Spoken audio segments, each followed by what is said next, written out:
श्री गुरु सत्ताय नमः। सभी को प्रणाम। पिछले वीडियो में हमने सुना प्रकृति द्वारा मनुष्य को बीमारी, अकाल आदि के रूप में जो सामूहिक दंड मिलता है वो मनुष्य के सामूहिक कुकर्मों का ही फल होता है। उदाहरण के लिए कई लोग स्वार्थवश पेड़ जंगल काटते चले जाते हैं, बाकी के लोग भी उनका प्रतिरोध नहीं करते। या कोई गुंडा जब किसी पुरुष या महिला पर अत्याचार कर रहा होता है तो दूसरे चुपचाप अपने रास्ते चलते बनते हैं या मूक दर्शक बने रहते हैं। ये सामूहिक दुष्कर्म ही है, क्योंकि जो पाप करता है वो तो दोषी होता ही है, पर जो उस पाप को होते हुए चुपचाप देखता रहता है और विरोध नहीं करता वो भी पापी ही माना जाता है। परमात्मा की उपासना के साथ अपने स्वार्थ की कामनाएं जोड़ना ओछापन है। कामना करनी ही है तो दूसरों के भलाई की कामना करें। अपने लिए भक्ति, वैराग्य, सद्बुद्धि पाने की कामना करें।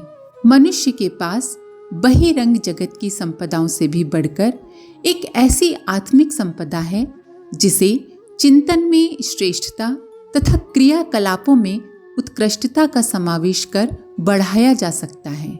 अंतर जगत की ये खेती दिव्य विभूतियों की फसल के रूप में पकती है व व्यक्ति को विभूतिवान बनाती है। आत्मबल एक ऐसी विशिष्ट संपदा है जो मात्र मनुष्य को ही मिली है। आइए इसी क्रम को आगे बढ़ाते हैं। जीवन प्रत्यक्ष देवता है। उसकी अभ्यर्थना करने से, उपासना करने से हाथों हाथ सत्परिणामों की प्राप्ति होती है। जीवन को ईश्वर का उपहार नहीं, प्रतिनिधि कहा गया है। जीवन साधना से ही ईश्वर साधना सधती है। उसी के प्रतिफल सामान्य असामान्य बनाते हैं। जीवो ब्रह्मेव नापरहा कथन इसी को ध्वनित करता है। इसका अर्थ है जीव ब्रह्म से अलग नहीं है। हम अपने जीवन को जितना सरल उच्च आदर्शों से ओतप्रोत रखेंगे उतने ही हम ऊंचे उठते चले जाएंगे। उच्च आदर्शों से ओतप्रोत जीवन जीना ही जीवन देवता की आराधना है।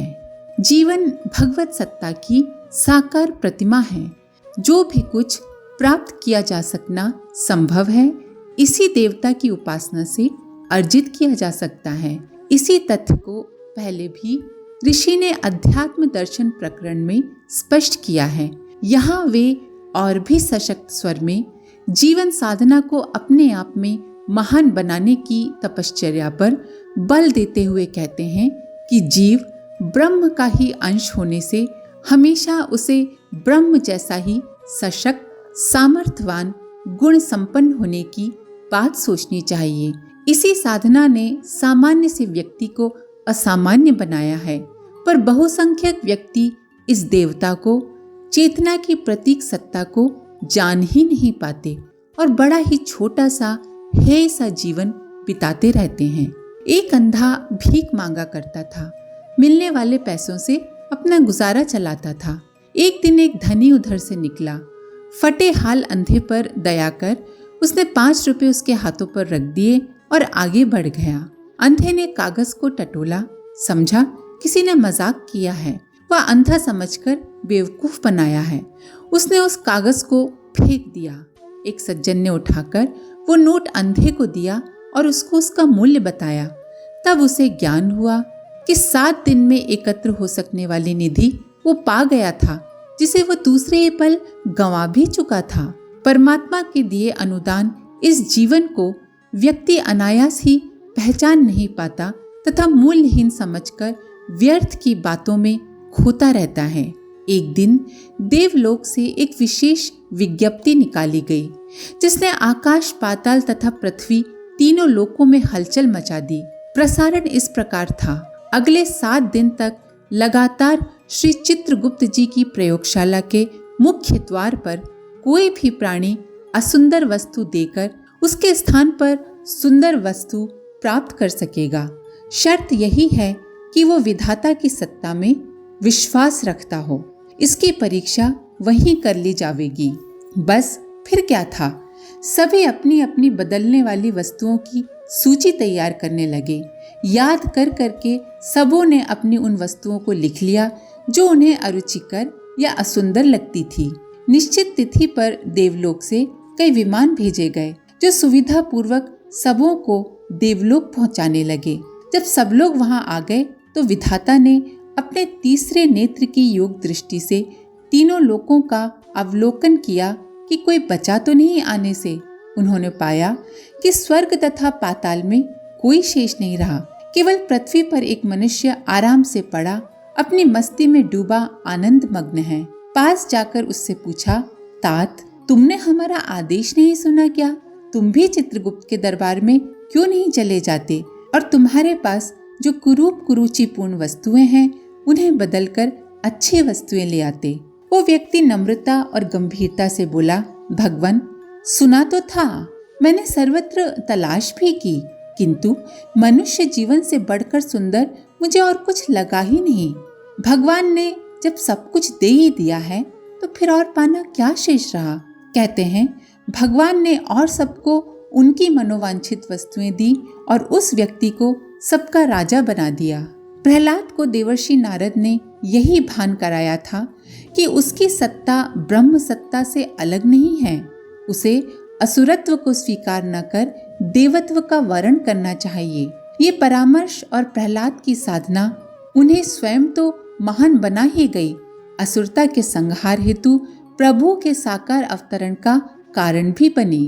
भर्तहरि राज्यकार में व्यस्त अपनी आत्म गरिमा को भुला चुके थे। उनको गुरु ने आकर उन्हें स्मरण दिलाया और उन्हें उस मार्ग पर चलने को प्रवृत्त किया जिस पर पग रखकर वे योगी राज कहलाए। मीरा ने अपने गिरधर गोपाल को प्रतीक बनाकर ब्रह्म सत्ता की, अपने में संव्याप्त जीवन सत्ता की ही अभ्यर्थना उपासना की। उसी का प्रतिफल था कि वे सामान्य सी राजपूत रानी से ईश्वर की कृपा का पात्र बनी, असंख्यों के लिए आस्तिकता का प्रेरणा स्रोत बनी। हे श्वेत केतु, मनुष्य निश्चय ही महान है।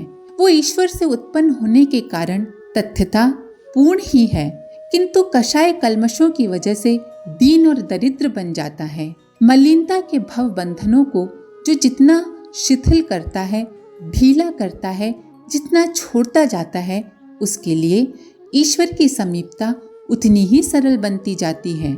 जो ईश्वर के निकट है उसे सामर्थ्य का अधिष्ठाता माना जाता है। मनुष्य महान है, अपने में समग्र है, परिपूर्ण है। ये मात्र इस कारण है कि वो ब्राह्मी सत्ता का ही अंश है। पर जिस प्रकार बुझती आग को प्रदीप्त करने के लिए राख रूपी मलिन आवरण हटाना पड़ता है, उसी प्रकार मनुष्य पर भी छाए हुए कषाय कल्मश को मिटाने की आवश्यकता पड़ती है। ये आवरण अमर बेल की तरह होते हैं जो वृक्ष से पोषण लेती हैं और उसके ऊपर छाकर उसे शुष्क कर डालती हैं। यदि जीव सत्ता को परम पिता के सामीप्य का लाभ पाना हो तो उसे इन बंधन की जंजीरों को तोड़ना ही होगा। मनुष्य दीनहीन बनता है अपने ही कारण। ईश्वर के समकक्ष बनने का श्रेय पाता है तो वो भी मात्र अपने ही बलबूते पर। महाराज प्रद्युम्न अपने राजवंश पर बड़ा स्नेह रखते थे। एक बार किसी असाध्य बीमारी ने उन्हें मृत्यु पाश में घेर लिया। कुटुंबियों ने उपचार के लिए महर्षि पुरंद्र को बुलाया। महर्षि ने देखा कि महाराज किसी भी तरह नहीं बच सकते। परिजन विलाप कर बैठे और बोले, भगवान, आप तो सर्वसमर्थ हैं, किसी भी तरह महाराज को बचाइए। प्ररंध ने अंतर्दृष्टि से देखकर बताया कि शरीर छोड़ते ही महाराज काष्ठ कीट के रूप में राजोद्यान के एक वृक्ष में जन्म ले लेंगे। यदि उस कीड़े को पकड़कर मार दिया जाएगा तो महाराज पुनर्जीवित हो उठेंगे। सब लोगों ने ये बात मान ली। महाराज के प्राण छूट गए और उधर एक वृक्ष में काष्ठ कीट ने जन्म ले लिया।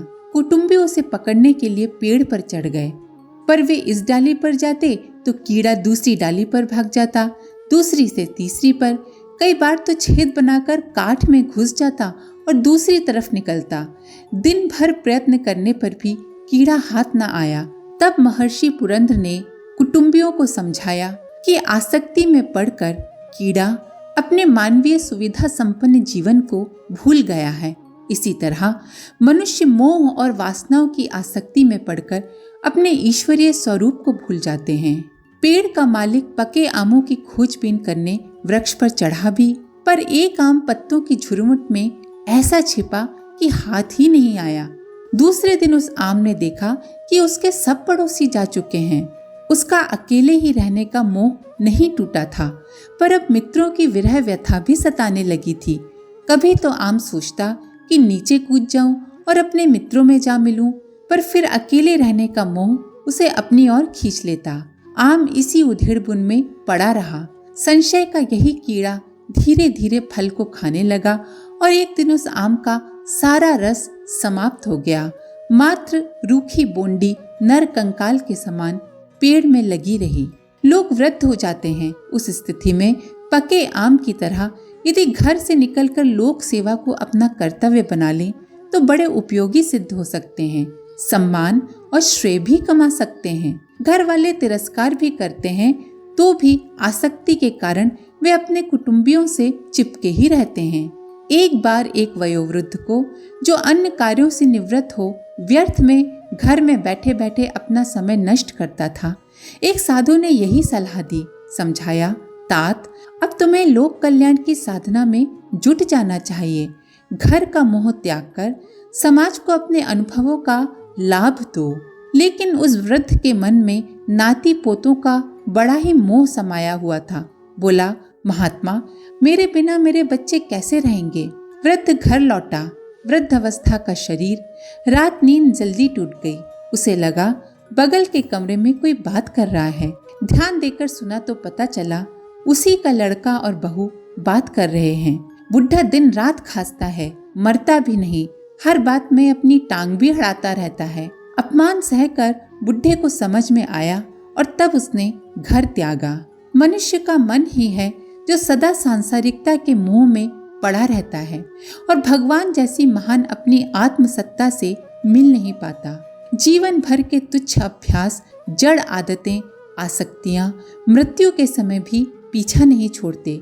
कई बार तो शिक्षित और विचारशील लोगों को भी इसी तरह की इंद्रियों की लिप्सा में पड़े जब देखते हैं तो बड़ा ही आश्चर्य होता है। मनुष्य अपने ऐश्वर्यवान स्वरूप को भूलकर किस तरह पाप पंख में फंसा पड़े रहने में आनंद अनुभव करता है। राजा परीक्षित को भागवत सुनाते हुए जब सुखदेव जी को 6 दिन बीत गए और सर्प के काटने से मृत्यु होने का 1 दिन रह गया, तब भी राजा का शोक और मृत्यु भय दूर न हुआ। कातर भाव से अपने मरने की घड़ी निकट आती देखकर वो क्षुब्ध हो रहे थे। तब सुखदेव जी ने परीक्षित को एक कथा सुनाई। वे बोले, राजन, बहुत समय पहले की बात है। एक राजा किसी जंगल में शिकार खेलने गया। संयोगवश वो रास्ता भूलकर बड़े घने जंगल में जा निकला। रात्रि हो गई थी, वर्षा पड़ने लगी थी। सिंह व्याघ्र बोलने लगे। राजा बहुत डरा और किसी प्रकार रात्रि बिताने के लिए विश्राम का स्थान ढूंढने लगा। कुछ दूर पर उसे दीपक दिखाई दिया। वहां पहुंचकर उसने एक गंदे बीमार बहेलिये की झोपड़ी देखी। वो चल फिर नहीं सकता था, इसीलिए झोपड़ी में ही एक और उसने मल मूत्र त्यागने का स्थान बना रखा था। अपने खाने पीने के लिए जानवरों का मांस उसने झोपड़ी की छत पर लटका रखा था। झोपड़ी गंदी, छोटी, अंधेरी और दुर्गंध युक्त थी। पहले तो राजा ठिठका, पर अन्य कोई आश्रय न देखकर बहेलिये से वहीं ठहर जाने की प्रार्थना करने लगा। बहेलिये ने उसे समझाया, राजन, आप इस स्थान पर रह नहीं पाएंगे, पर अगर 1 दिन रह लिए तो इस गंध के आदी होकर छोड़ेंगे भी नहीं। राजा बोले, मेरी तो सिर्फ आज की विवशता है, मैं सवेरे अवश्य चला जाऊंगा। हुआ वही जो होना था। सवेरे राजा ने उस स्थान से जाने से मना कर दिया। ये कथा चल ही रही थी कि राजा परीक्षित बोल पड़े, अरे कैसा मूर्ख राजा था। तब सुखदेव जी बोले, परीक्षित, वो मूर्ख तुम ही हो जो मल मूत्र की इस कोठरी को छोड़ने से डर रहे हो। अवधि पूरी हो जाने पर भी झंझट फैला रहे हो। परीक्षित का ज्ञान जाग पड़ा और वे मृत्यु के लिए सहर्ष तैयार हो गए। भगवान का सामीप्य पाने के लिए पुराने कुसंस्कारों का परित्याग भी आवश्यक है। विंध्याचल की पर्वत शिखा पर 2 चींटियां रहती थी, एक उत्तर में, एक दक्षिण में उत्तर वाली के पास चीनी की खान थी, दक्षिण वाली के पास नमक की। एक दिन शक्कर की खान वाली चींटी ने दूसरी चींटी को निमंत्रण दिया, बहन कहाँ इस नमक की खान में पड़ी हो, मेरे वहाँ शक्कर ही शक्कर है, खाकर मुंह मीठा करो और अपना जीवन सफल करो। दूसरी चींटी ने निमंत्रण स्वीकार कर लिया। बड़े सवेरे नहा धोकर पहली चींटी के घर जा पहुंची। चींटी ने उसे घूम घूम कर शक्कर की खान दिखाई और कहा, बहन जितना जी चाहे शक्कर खाओ, यहाँ किसी बात की कमी नहीं। चींटी दिन भर इधर उधर भागती फिरी और शाम को पहली चींटी से ये कहकर चली गई कि बहन तुमने तो मुझे बड़ा ही धोखा दिया, तुम्हारे पास शक्कर नहीं थी और फिर भी जबरदस्ती मुझे निमंत्रण दे दिया। पास ही एक कुटिया में एक संत और उनका शिष्य निवास करते थे। शिष्य ने पूछा, गुरुदेव शक्कर के पहाड़ में घूमने पर भी चींटी को शक्कर का पता क्यों नहीं चला? संत बोले, बात यह थी वत्स कि वो चींटी अपने मुंह में नमक का टुकड़ा दाबे थी, इसी से उसे मिठाई का आभास नहीं हो पाया। इसी प्रकार जो लोग अपने पुराने संस्कार नहीं बदलते हैं, आत्मशोधन द्वारा अपनी बुराइयां नहीं हटाते हैं, वे परमात्मा के समीप होते हुए भी उसकी कृपा से वंचित रह जाते हैं। नया पाने के लिए पुराना हटाने का नियम अनिवार्य और अटल है। आज के लिए इतना ही। अपने विचार कमेंट बॉक्स में जरूर लिखें। आप सभी का धन्यवाद। ओम शांति। हमारे YouTube चैनल को सब्सक्राइब करें और बेल आइकन को दबाकर ऑल पर क्लिक करें ताकि आने वाले सभी वीडियोस की नोटिफिकेशन आपको मिलती रहे।